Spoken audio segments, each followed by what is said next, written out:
अचलदास खिंची था ना, अचलदास खिंची की शादी की हुई थी कुंभा की बहन के साथ। कुंभा पढ़ते हैं अपने, तो कुंभा की एक बहन थी, उसका नाम था लाला मेवाड़ी। क्या नाम था भाई? मेवाड़ की राजकुमारी थी। कुंभा कहां का राजा? मेवाड़। तो मेवाड़ का राजा इसलिए क्या हो गई? मेवाड़ की राजकुमारी इसलिए मेवाड़ी। लाल कंवर ऐसा कोई नाम रहा होगा तो लाल कंवर का हो गया लाला। मेवाड़ की थी इसलिए क्या हो गई? तो लाला मेवाड़ी अचलदास खिंची की रानी थी और बड़ी डोमिनेटिंग महिला थी। तो अचलदास खिंची को बड़ा दबा के रखती थी बेचारे को। और उसने अचलदास खिंची कह रखा था, उस लाला मेवाड़ी उसकी पहली रानी थी, पटरानी थी। जैसे अपने पढ़ते युवराज की पहली शादी के समय जब पहली शादी हुई होती, पर उसने शादी करने के बाद उसने कहा कि जिसने मेवाड़ शादी कर ली वो छोटी मोटी जगह तो क्या ही ब्याह करेगा, इसलिए और कहीं शादी करने की आवश्यकता। तो अचलदास खिंची के बेचारे को एक ही रानी थी। फिर कहते हैं एक बार कोई एक संगीतकार भाई बहन थे, वो घूमते घूमते घूमते घूमते गागरोन आ गए। तो गागरोन आए और गागरोन दरबार के अंदर उन दोनों बहन भाइयों ने बहुत अच्छे गीत गाए, बहुत अच्छे दोहे सुनाए। वो बहन जो थी वो बहुत अच्छी वीणा बजाती है, बहुत अच्छी वीणा बजाती है। अचलदास खिंची बड़ा राजी होता उन बहन भाई से। अचलदास खिंची उस लड़की को कहता है कि तुम मेरी बहन के समान हो, और बहन मैंने अब तक ये सुना था कि मारवाड़ की जो महिलाएं होती है वो 36 गुणों से परिपूर्ण होती है। आज तुम्हें देखता हूं तो लगता है कि वाकई तुम कितनी गुणशील हो, तुम्हें संगीत नृत्य नाट्य सबकी जानकारी है। तो वो लड़की जो थी उसने कहा कि राजा जब तुम मारवाड़ की महिलाओं की इतनी तारीफ कर रहे हो, मारवाड़ की लड़कियों की इतनी तारीफ कर रहे हो, तो क्यों ना तुम मारवाड़ से एक रानी ले आओ। अचलदास खिंची ने कहा बस में कहा है। और उसने ये तो नहीं कहा कि बस में कहा है, उसने कहा हाँ हाँ मुझे भी मारवाड़ में किसी राजकुमारी से शादी करनी है। तो कौन इतनी अच्छी राजकुमारी होगी जिससे मैं शादी करूं? उसने कहा लो इसमें क्या बड़ी बात है, मेरा जो गांव है, मैं जिस गांव से आई हूं वहां का जो सामंत है उसकी बेटी इतनी गुणवान है, उससे शादी कर लो। तो उसका गांव बताया जाता उस कहानी के अंदर। बीकानेर में गांव पड़ता है जांगड़ू।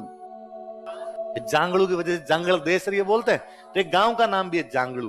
तो जांगड़ू में हमारे एक राजकुमारी है उमा सांखली। क्या नाम है? सांखला। सांखला राजा रहा होगा तो सांखलों की बेटी इसलिए क्या होगी? हाड़ाओं की बेटी हाड़ी, सांखलों की बेटी सांखली। उमा नाम रहा होगा तो उमा दे सांखली। क्या नाम हो गया? जैसे उमा दे भटियाणी, वैसे उमा दे सांखली दूसरी रही होगी। तो उसने उमा दे सांखली, उसने कहा मेरी सहेली है, बहुत सुंदर है, बहुत गुणवान है, तुम उससे शादी कर लो। तो उस कहानी के अंदर भी है कि अचलदास खिंची पूछता है कि भाई वो कितनी सुंदर है, कितनी गुणवान है, तुम वर्णन करो। तो उसका वर्णन क्या है? वो लड़की जो वर्णन करती है ना, तो अब तो मैं उसकी खूब सारी लाइनें भूल गया, खूब साल पहले मेरी पढ़ी हुई है, पर वो जब यूं वो उनमें लाइनें वैसी है कि भाई वो दिखने में कैसी दिखती है? तो पूनम रो चांद है, सुबह रो सूरज है, सरोवर रो हंस है, चावल रो चौथो दाणो खावे, फूंकरी मारी आकाश में उड़ जावे। कि पूनम के चांद की तरह सुबह का जैसे सूरज उग रहा हो, जैसे कोई सरोवर का हंस हो, खाना केवल चावल का चौथा ही दाना खाती है, इतनी दुबली है कि यूं फूंक मारे तो लखटवंटी है टुकड़ी दा। तो वो यूं बड़ा यूं, पर वो मैंने वो कहानी पढ़ी होगी कोई 2008 के आसपास वो कहानी पढ़ी थी पहली बार। तो मैं जब उस कहानी को पढ़ रहा था तो मुझे लग रहा था मैं वो गीत सुन रहा हूं, एक लड़की को देखा तो ऐसा लगा।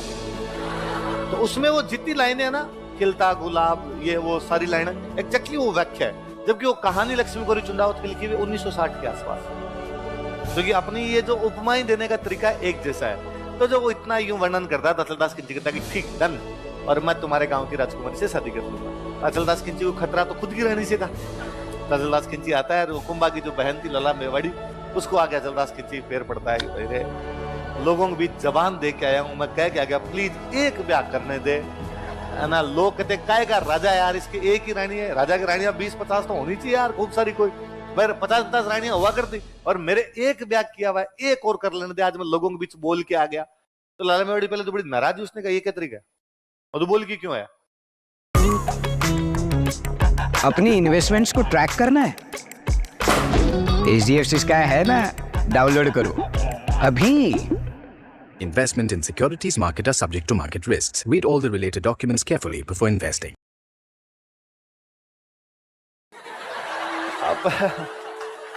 पर यदि फिर भी, अब चलो तूने जबान दी है, मैं तेरी आदर करती हूँ इस बात के लिए, पर एक शर्त पे शादी कर सकता है क्या?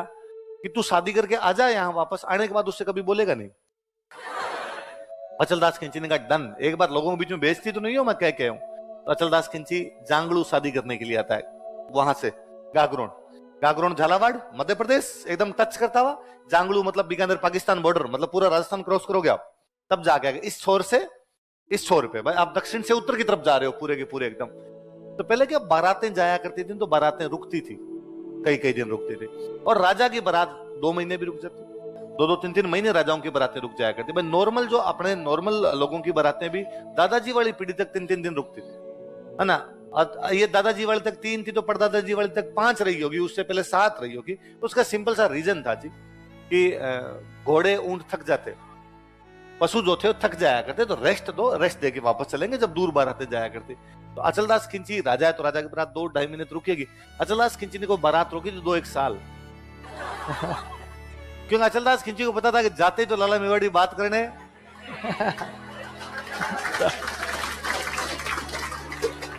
अचलदास खिंची इधर ही बैठ गया था, अपने वापस गए, मरने दो रे, क्या लाएंगे उधर जाके। और उमादे सांकली वाकई बहुत सुंदर थी, तो वह अचलदास खिंची यहीं पे। अब उधर भाई गागरोन में टेंशन होगी, भाई आई क्यों नहीं बारात, बारात क्यों नहीं आई। उधर से लेटर लिख के भेजे, भाई कहाँ अटक गए, कोई बीमारी से हमारी हो गई, कोई हमला हो गया, कोई और दिक्कत आई, क्या दिक्कत हुई।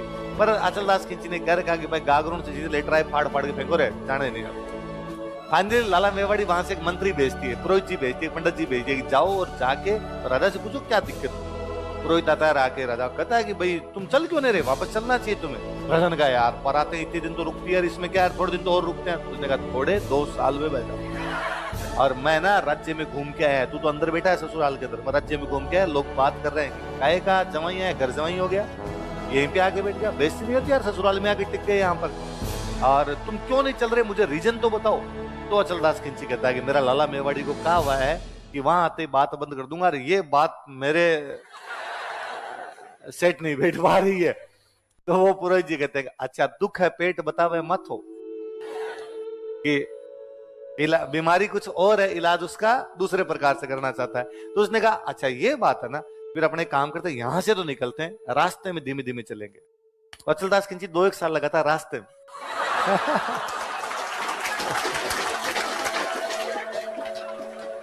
यहाँ 10 किलोमीटर चले गए, थक गए, रुक जाओ भाई रे, अब नहीं चला जाएगा, अपने घोड़े थक गए, ऊंट थक गए अपने, तो बारिश आ गई, देखो नदी कितनी बह रही है, डूब गए। तो पर आप कितने भी धीमे धीमे चलो, गागरोन तो आगे नहीं जाएगा, गागरोन तो वहीं खड़ा है, धीमे धीमे भी चलोगे एक दिन गागरोन तो आएगा। और अचलदास खिंची वचनों का पक्का इस मामले में। जैसे ही वहां पर पहुंचे, उस रानी के लिए उमादेव सांकली के लिए अलग से एक महल बनवाया, अब वो रानी उसमें रहती, अचलदास खिंची वापस